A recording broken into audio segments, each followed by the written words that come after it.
Olá, sejam bem-vindos ao programa Valor em Saúde, mais uma edição. Estamos aqui na UTV toda semana trazendo um novo convidado e trazendo um olhar e reflexão sobre os tempos novos que nós estamos todos vivenciando por conta, obviamente, da pandemia. Hoje nós temos aqui a doutora Ana Maria Malik. Seja muito bem-vinda. Para nós é um prazer ter a doutora aqui hoje.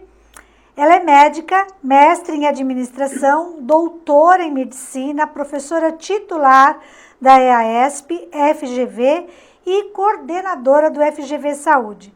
Seja muito bem-vinda, doutora. Obrigada. A gente vai falar aqui de um tema extremamente importante. Nesse momento de crise que a gente vivenciou, a gente percebeu que as instituições e profissionais que estavam mais preparados certamente conseguiram lidar melhor com essa situação toda da pandemia. E a doutora Ana Maria, junto com a coordenação dela do FGV Saúde, traz muito temas importantes e cursos e boas práticas que eu queria que ela comentasse hoje. A gente vai falar de educação, conhecimento e treinamento para melhoria na gestão em saúde.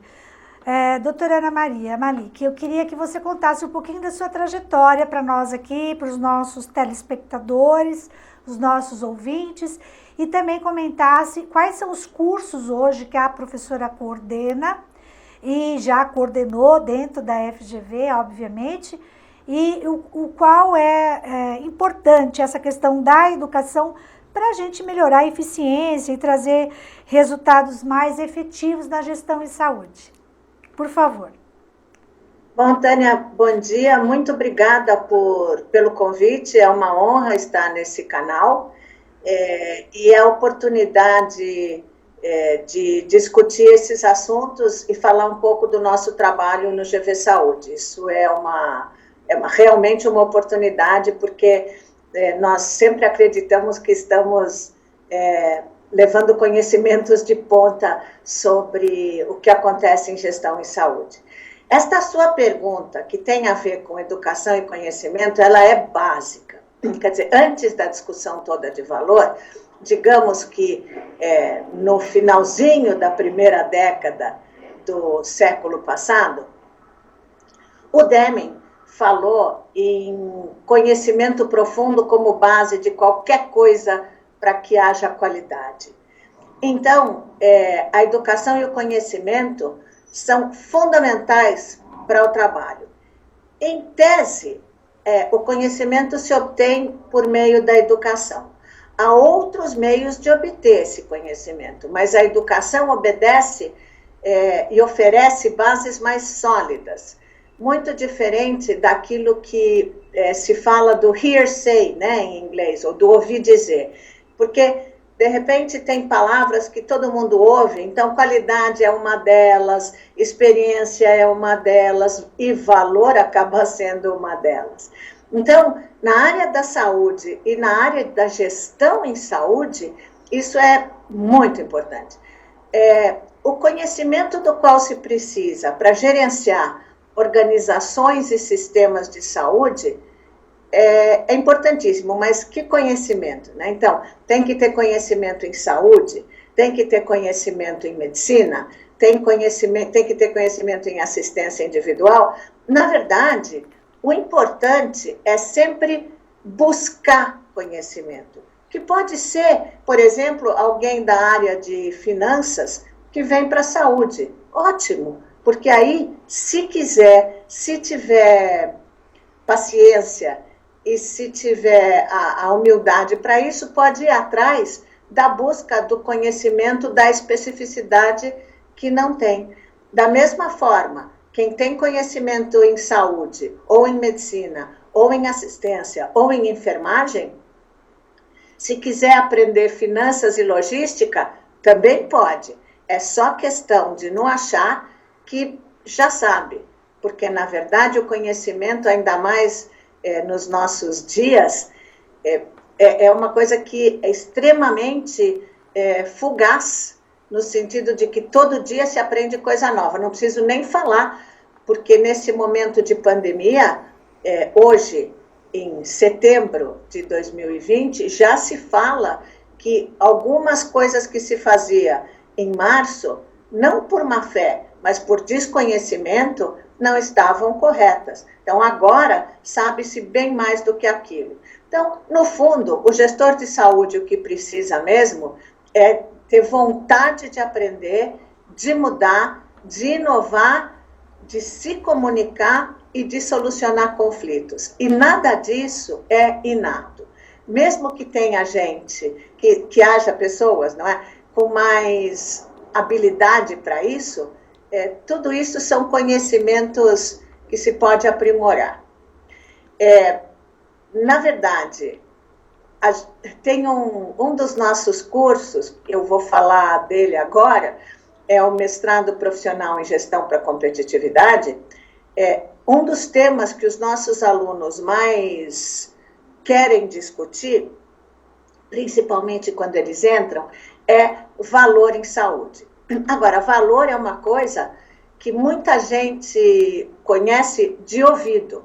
Então, um trabalho aplicado, defendido esse ano, mostrou o seguinte: muitos dos formadores de opinião na área de gestão em saúde dizem que, primeiro, precisa trazer o valor em saúde para a saúde, para ser conhecido pelos gestores em saúde, e dizem que conhecem bem o assunto.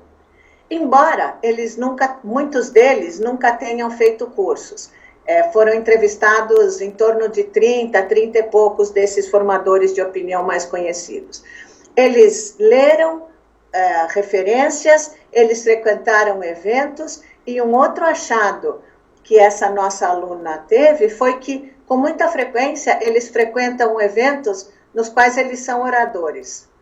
Então, se eles falam sobre alguma coisa que eles já ouviram falar, mas que não necessariamente eles conhecem, a gente percebe que o terreno merece muito mais alicerces do que tem. Vamos lembrar que, por exemplo, hoje em dia se fala em agregar valor, que significa diferenciar, mas agregar valor também vira qualquer coisa. Sim. Tem gente que entra numa loja, o vendedor pergunta se quer saber o valor daquela peça. Eu não quero saber o preço, porque no limite o valor daquela peça, quem vai atribuir sou eu. Então, sem ter conhecimento de fato, a gente não consegue mudar. Só e quando muito a gente consegue falar. Doutora, foi excelente a sua explanação. A gente, inclusive, trouxe nesses programas, a gente tem o IBRAVES, o Instituto Brasileiro de Valor em Saúde, que está com a gente nessa jornada aqui no programa. A gente trouxe vários conselheiros do próprio Instituto. A gente sabe que é um assunto muito novo, as pessoas ainda estão com dificuldade de entendimento, principalmente essa questão de conhecimento. Existem alguns grupos que foram fora, foram estudar em Harvard, foram estudar com o Porter, com o Kaplan, mas são pouquíssimos gestores que tiveram esse privilégio de vivenciar isso. Inclusive, este ano nós íamos fazer um evento, um summit no início do ano. A gente ia trazer o professor Porter para falar nesse evento. A gente ia fazer um masterclass com o Porter para trazer essa questão de valor em saúde, e por conta da pandemia não foi possível realizar esse evento. Mas a gente sabe já que tem alguns hospitais que montaram escritórios de valor em saúde com vários médicos, olhando essa questão de como eu posso medir, como eu posso ter desfechos clínicos, sim, bons desfechos clínicos, e trabalhar esse conceito de valor em saúde, que é não ter esse retrabalho, é de não ter o paciente retornando ao hospital, ou outros diagnósticos dentro desse cenário que podem encarecer o sistema, né, não trazer eficiência e principalmente não olhando o paciente, né, professora? Eu queria entender, porque o paciente tem que estar centrado, né? Toda discussão tem que estar em torno do paciente. E essa entrega de valor em saúde, ela tem que ser percebida pelo paciente. Eu queria que a professora comentasse um pouquinho quais são essas dificuldades que a professora percebe e entende que, inclusive, a FGV Saúde pode ajudar nesse sentido. Hoje, a sua pergunta foi excelente, nossa, porque, no fundo, a gente verifica que o paciente, muita gente fala no paciente, quer dizer, o paciente, ele é o motivo alegado, é o pretexto para uma série de iniciativas, para programas de qualidade, para programas de acreditação, para programas de valor, para programas de experiência, etc. A questão é como que a gente conversa com o paciente. Então, por exemplo, o Aichon, né, tem indicadores que são os PREMS e os PRONs, que tem a ver com, então, a experiência conforme relatada pelo paciente e os resultados conforme relatados pelo paciente. A gente tem que pensar que a percepção dos diferentes atores da área da saúde em relação ao que acontece são diferentes. Então, por exemplo, para o profissional de saúde, uma cirurgia muito bem feita pode não ter o mesmo valor para o paciente, porque o que o paciente esperava desse procedimento não aconteceu. Então, isto é um conceito que vem sendo trabalhado desde o Dona Bedian, desde os anos 1960. Agora, a cada vez que as pessoas começam de novo, é como se boa parte do conhecimento tivesse sido esquecido. A gente tem que pensar também que o ambiente no qual o Porter trabalha, e trabalhou mais, é o ambiente de saúde dos Estados Unidos, que não é muito parecido com o brasileiro. Sim. Embora haja alguns gestores que se sintam mais parte, talvez, do sistema estadunidense do que do nosso. Agora, é importante pensar, por exemplo, agora na discussão das vacinas, né? Então, um dos critérios que as pessoas buscam, e eu acho que faz todo sentido, é se a questão é custo-benefício positiva. Quer dizer, se o custo da vacina ou se o custo de determinado procedimento ou tratamento, ele impacta ou é maior ou é menor do que o benefício obtido por esse procedimento. Isto é uma medida clara. Ela é diferente da medida, por exemplo, do valor, porque uma coisa são os números, são os números de custo, são os números dos resultados, tem a ver com a sustentabilidade do serviço de saúde que tem que ser buscada, porque eventualmente nós temos no nosso sistema alguns tipos de unidade que poderiam ser muito mais eficientes e muito mais eficazes se elas se reorientassem para outro tipo de modelo de assistência. Então, na verdade, o valor é uma visão muito importante, mas ela tem que ser atribuída de maneira adequada para cada um dos atores ou dos stakeholders do cenário. Então, não dá para, por exemplo, tem um pessoal da Cleveland Clinic que é muito competente em experiência do paciente. Eles já demonstraram que se você faz tudo o que o paciente quer, você às vezes não só pode desperdiçar recursos financeiros, recursos de capacidade instalada, mas ainda isso pode ser nocivo para o paciente, porque você vai poder eventualmente fazer coisas das quais ele não precisa e por isso fazê-lo correr riscos desnecessários. Então, tem que conversar muito e tem que entender muito o ponto de vista do outro, porque o valor é, acima de tudo, algo interrelacional. E essa questão da expectativa, né? Não gerar expectativa ou entender a expectativa do paciente e dos envolvidos. Dentro da FGV, fala um pouco dos cursos que hoje você está coordenando, professora. Eu, na verdade, coordeno o Centro de Estudos e sou a responsável pela linha de saúde desse mestrado profissional de gestão para competitividade. Se alguém quiser olhar na internet, é MPGC Saúde. Mas nós temos e este curso, ele começou essa linha em 2016. Só nós da área da saúde temos em torno de 50 mestres já formados, com trabalhos sobre áreas interessantes, que vão desde valor em saúde até compliance, que é um outro assunto que vai se fazer cada vez mais necessário, pelo que a gente tem visto no ambiente hoje em dia.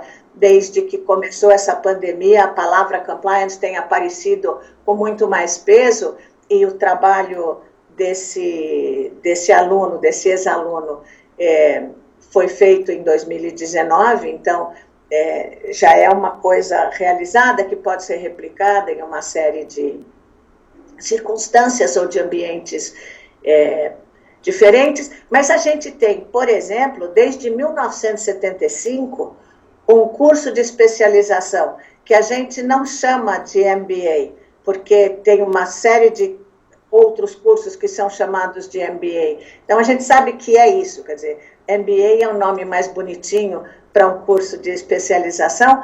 O nosso vem desde 75, e a gente tem, então, pode-se ver, com turmas de, em média, 20 a 25 alunos, uma quantidade enorme de pessoas formadas na Escola de Administração de Empresas, nesse curso cuja sigla é CEAS.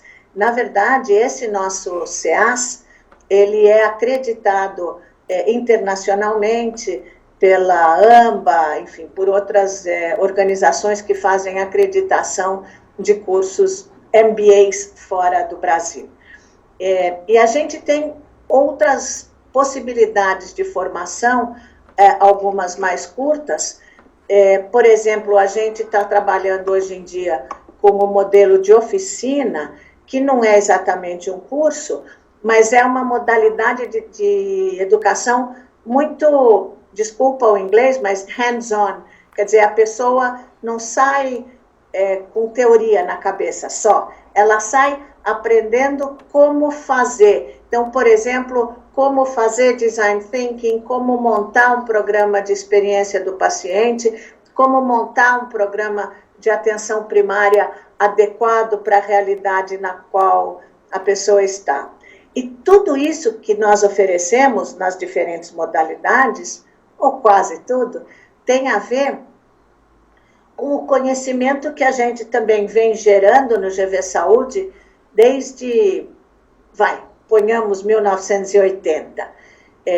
A gente faz isso em cima das nossas pesquisas sobre o SUS nos seus setores público e privado, sempre na busca de melhorar o sistema como um todo para o cidadão, né? Não só para o paciente. A gente gostaria que o cidadão brasileiro tivesse mais saúde, e sempre, ou quase sempre, em parcerias com organizações públicas e privadas de ensino, pesquisa e assistência, nacionais e internacionais, e até de associações ou de institutos como o Embraves.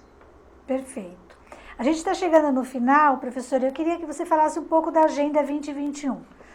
Eu queria que a gente, olhando para o futuro, aí um breve futuro, né, o próximo futuro, como é que a professora vê 2021 como especialista e coordenadora de vários cursos de saúde, já formou vários gestores.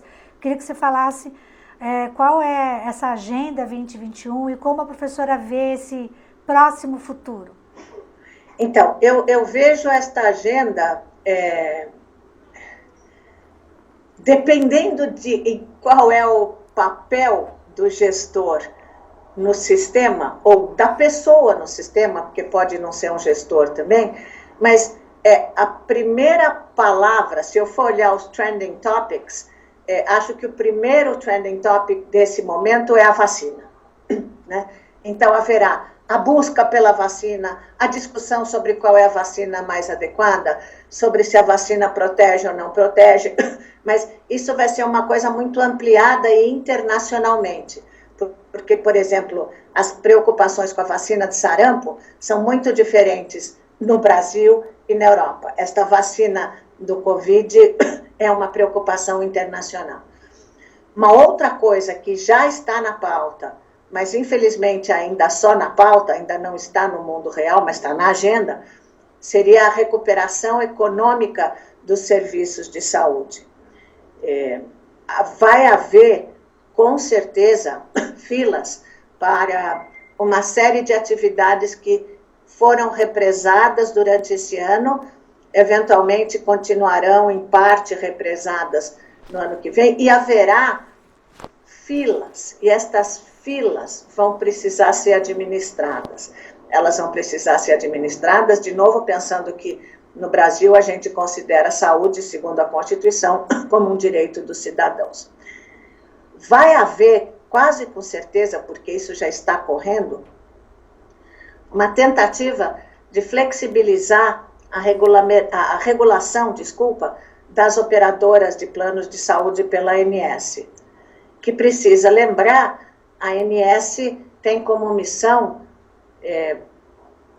cuidar, né, ou defender a população. Foi um papel que a ANS tem desempenhado até agora e precisa, eventualmente, continuar desempenhando. Então, precisa pensar no que a população de fato necessita e o que os planos de saúde podem oferecer de fato, né? Para tentar, de novo, diminuir a questão da assimetria de informação, porque assimetria de informação sempre há, e na área da saúde isso não é novidade. Quer dizer, o cidadão sabe o que ele quer, o que ele não quer. O paciente sabe onde dói. O paciente sabe se ele tomou ou não tomou o medicamento. O serviço de saúde ou o profissional de saúde sabe se o paciente melhorou ou não melhorou. E o quanto, de fato, ele precisa daquele procedimento. O SUS vai ter que passar também por uma revisão para melhorar.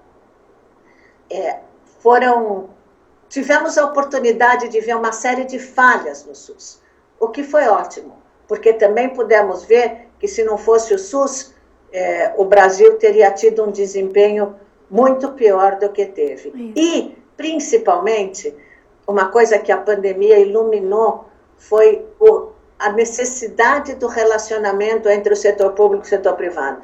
Nós só vamos conseguir aumentar o valor no sistema de saúde se os setores público e privado conversarem.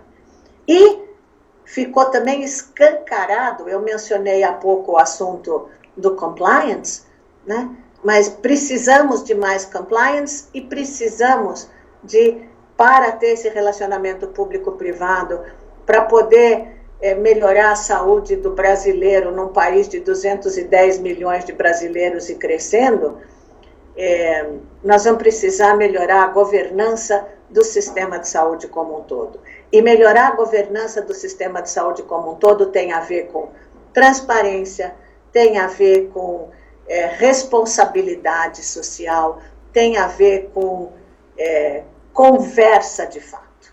E tem a ver, obviamente, também com exigências da governança para com os gestores. Então, eu vejo isso como agenda, pelo menos até 2022. É uma delícia te ouvir. Pena que já acabou o nosso tempo, mas você traz boas reflexões. Muito, muito obrigada pela sua participação, professora.